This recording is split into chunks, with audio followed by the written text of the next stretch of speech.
Hai, Assalamualaikum warahmatullahi wabarakatuh. Kembali lagi di Erisan Channel, masih di cerita seputar kopi. Apa kabar teman-teman? Oke, mudah-mudahan selalu sehat dan tetap waspada karena di sekitar kita masih ada COVID-19.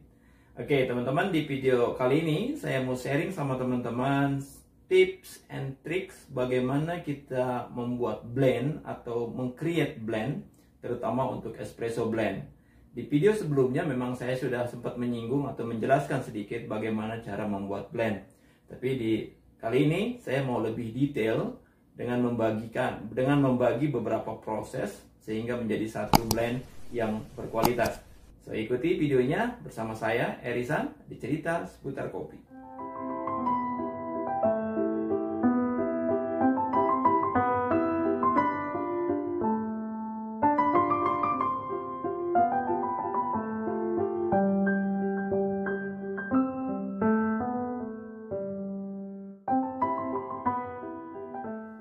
Membuat espresso blend atau membuat blend dengan tujuan apapun memang terkadang terlihat mudah, tapi juga bisa dikatakan sulit.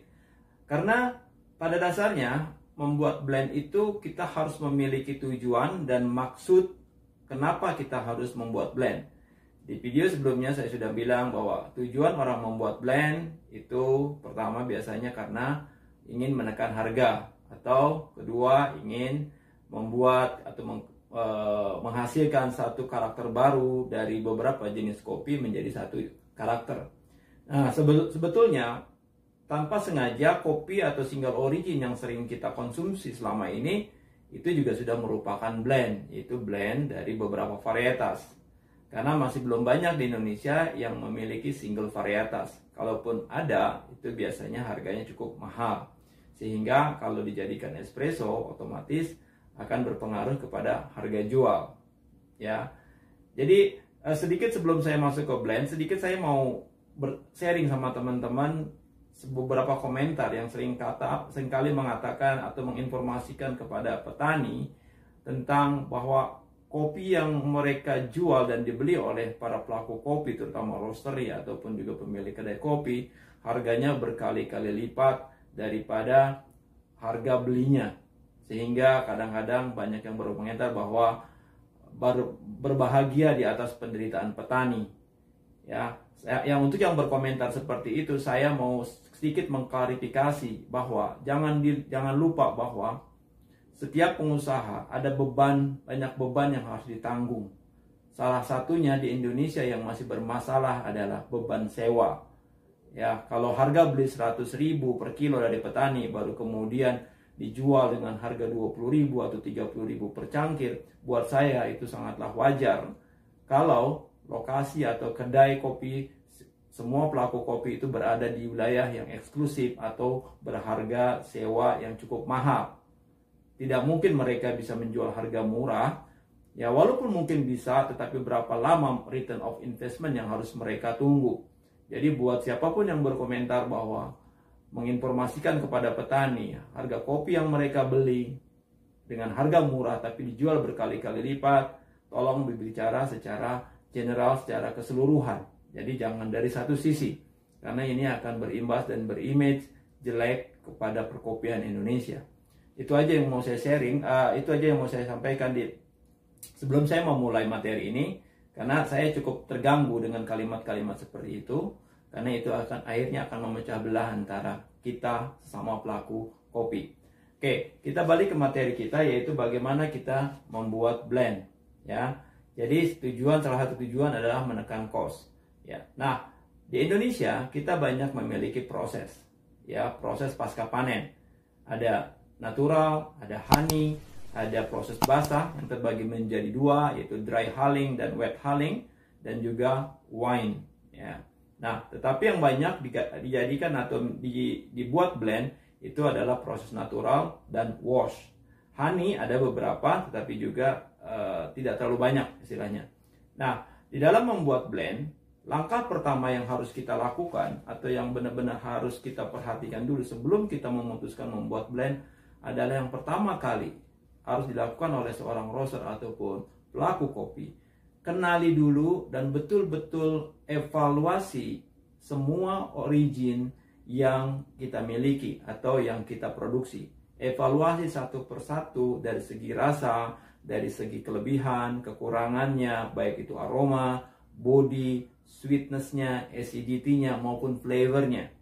Ya, jadi dievaluasi dulu, diperhatikan secara detail, baru setelah itu membuat catatan. Misalkan mengkelompokkan mana origin yang memiliki level body cukup tinggi. Ya, terus mana origin yang memiliki level acidity yang cukup tinggi. Begitu juga dengan aroma. Nah, setelah kita melakukan evaluasi dan mengelompokkan origin-origin yang kita miliki, sehingga kita tahu mana kelebihan dan kekurangan dari setiap originnya, barulah kita melangkah ke proses berikutnya, yaitu bagaimana menciptakan atau meng-create satu blend yang sesuai dengan yang kita harapkan atau sesuai dengan karakter yang kita inginkan. Nah, setelah itu, baru kita mulai memutuskan melihat kepada prosesnya. Kalau tadi kita sudah evaluasi dari segi kualitas rasa, lalu kita membuat planning atau perencanaan blend apa yang akan kita inginkan atau karakter seperti apa yang kita inginkan. Nah, langkah selanjutnya atau langkah ketiga yang dilakukan ketika kita mau membuat blend adalah memperhatikan dari segi proses. Ya, berapa proses pasca panen dari origin yang kita punya. Ya, kalau lengkap itu jauh lebih bagus, misalkan semua proses ada. Ya, tapi kalaupun tidak punya, ya kita maka harus memikirkan atau menambah dengan origin yang memiliki pasca panen yang tidak kita punya. Ya, jadi itu langkah-langkah yang harus kita lakukan dulu sebelum kita melakukan atau membuat blend. Nah, selanjutnya langkah keempat yang harus kita buat adalah apakah kita akan melakukan blending dulu, istilahnya secara green bean, ya di roasting bersamaan, atau kita akan melakukan merosting dulu baru ngeblend. Istilahnya kita membuat profiling dulu dari setiap origin, baru berikutnya kita lakukan proses blending. Kedua-duanya itu tidak ada masalah sejauh kita mengerti dan paham proses itu terjadi. Ya, di video sebelumnya saya juga sudah coba sharing bagaimana kalau kita melakukan blending dulu baru merosting. Istilahnya memblend kopi sebelum kita roasting. Ini bisa dilakukan kalau kita memiliki origin atau mengkelompokkan origin ke dalam density yang sama, yang tidak terlalu berjauhan. Begitu juga dengan kadar airnya. Oke, baik. Nah, sekarang di sini saya sudah membuat sedikit kelompok dengan ini prosesnya, ya. Dan ini adalah natural, wash, dan honey. Lalu di sini adalah originnya. Nah, pertama-tama yang harus kita lakukan setelah kita mempunyai mengevaluasi, lalu membuat perencanaan dan juga merosting atau merosting dulu atau baru ngeblend, berikutnya adalah kita kepada fase pembuatan blend itu sendiri. Nah, ketika kita membuat blend, pertama kali yang harus kita tentukan adalah base-nya, yaitu kopi base atau persentase terbesar yang mau kita pakai ketika kita mau ngeblend. Ada beberapa kopi Indonesia yang sering kali dijadikan base, terutama adalah kopi-kopi dari Sumatera. Contohnya misalkan Aceh Gayo, Mandailing, Lintong, ya, itu merupakan kopi-kopi yang base yang memiliki karakter body yang cukup baik. Atau juga teman-teman bisa menggunakan base dengan kopi yang memiliki karakter body yang medium.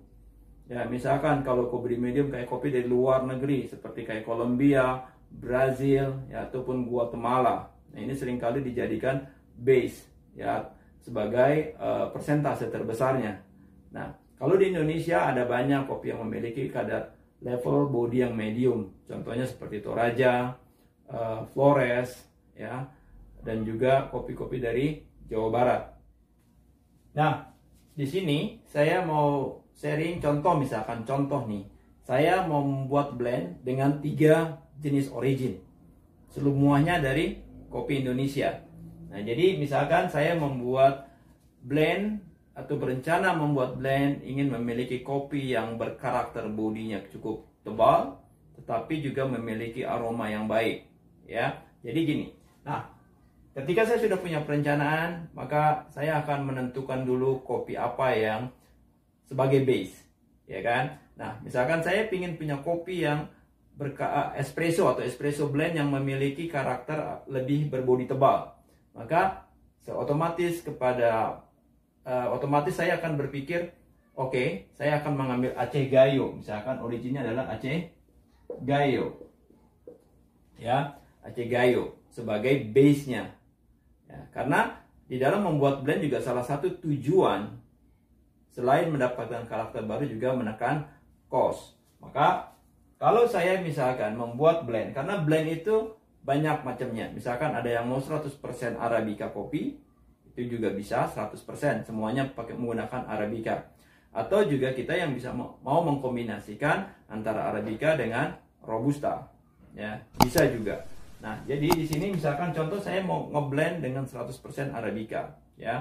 Biasanya saya kalau di coffee shop atau di kedai yang saya punya atau juga beberapa teman-teman kalau minta ke saya masukan, saya selalu menyarankan setiap kedai itu atau setiap roastery itu memiliki 4 level blend.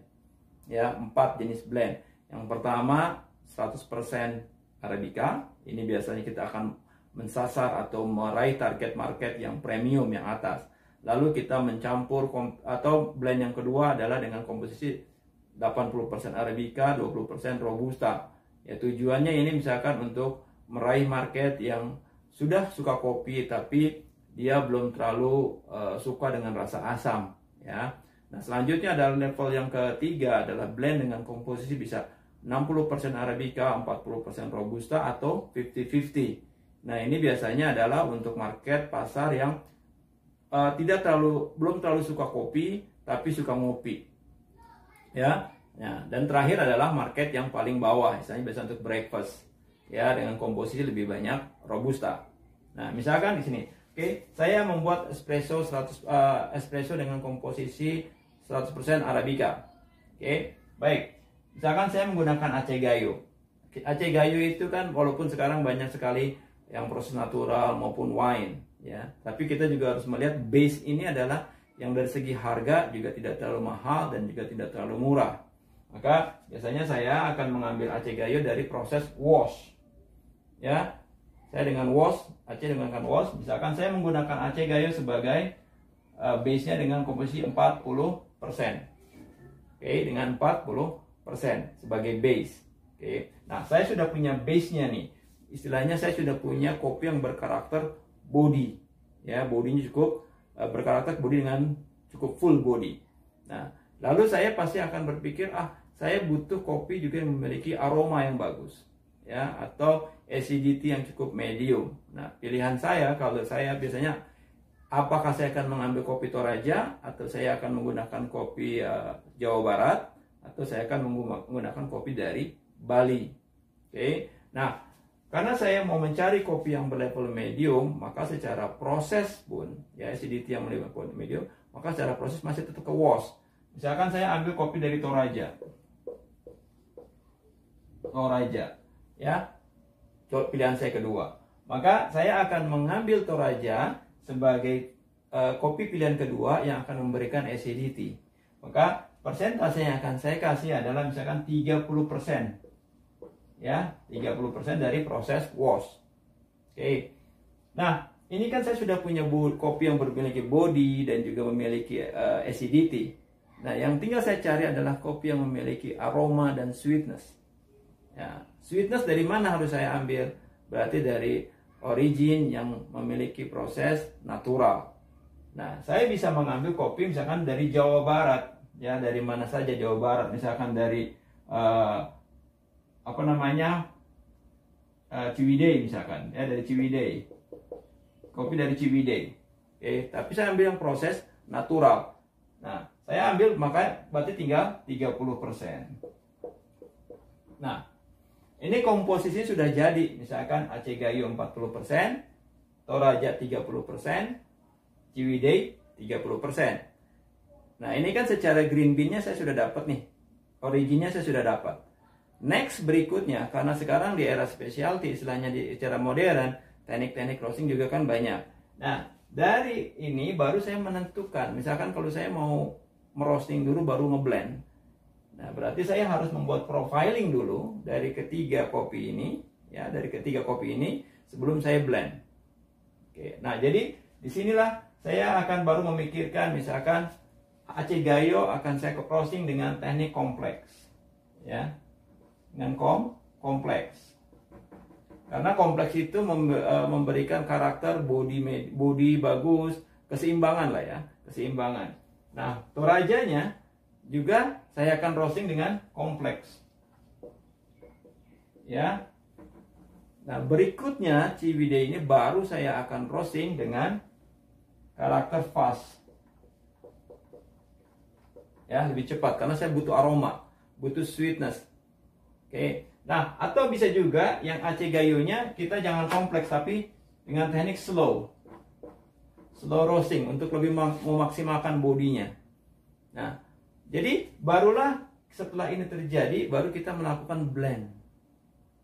Ya, membuat blend, menggabungkan antara origin tadi yang sudah kita profiling menjadi satu blend. Nah, ini salah satu contoh bagaimana kita membuat blend dengan menggunakan kopi Indonesia. Nah, misalkan teman-teman mau menggunakan kopi luar juga, ya tinggal pilih.